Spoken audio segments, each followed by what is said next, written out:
Bonjour à tous et bienvenue chez DigiSchool. Je suis Léa, votre professeure d'anglais, et aujourd'hui on va voir les questions en WH. Donc, les pronoms interrogatifs en WH. Donc on a le pronom interrogatif what, qui veut dire quoi, qu'est-ce que. Par exemple, what do you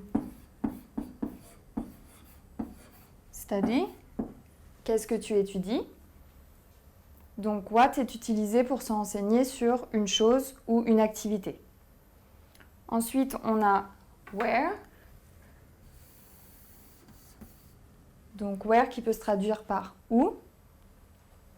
Et il est utilisé pour se renseigner sur un lieu. Par exemple, where is the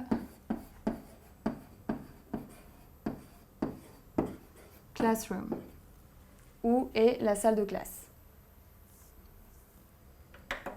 Ensuite, on a who, qui se traduit par qui, et il est utilisé pour se renseigner sur une personne. Par exemple, who is your teacher? Donc, qui est ton professeur?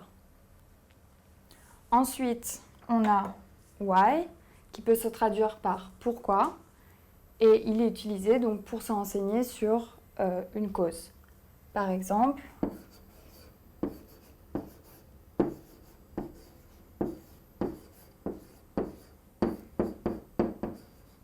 why are you tired?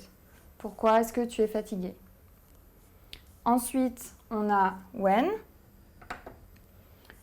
qui peut se traduire par quand, et donc il est utilisé pour se renseigner sur un moment. Par exemple, when is your birthday? Donc, quand est-ce qu'est ton anniversaire? Et ensuite, on a aussi how. Sachez que donc, si on rajoute un mot derrière, il change de sens. Par exemple, how many ou how much, combien. How far pour demander une distance. How old pour demander l'âge, par exemple.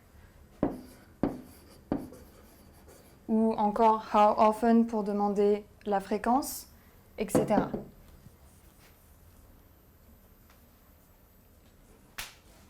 Merci d'avoir regardé cette vidéo et n'hésitez pas à consulter les fiches de cours et à bientôt sur DigiSchool. To eat. Qu'est-ce que tu veux manger?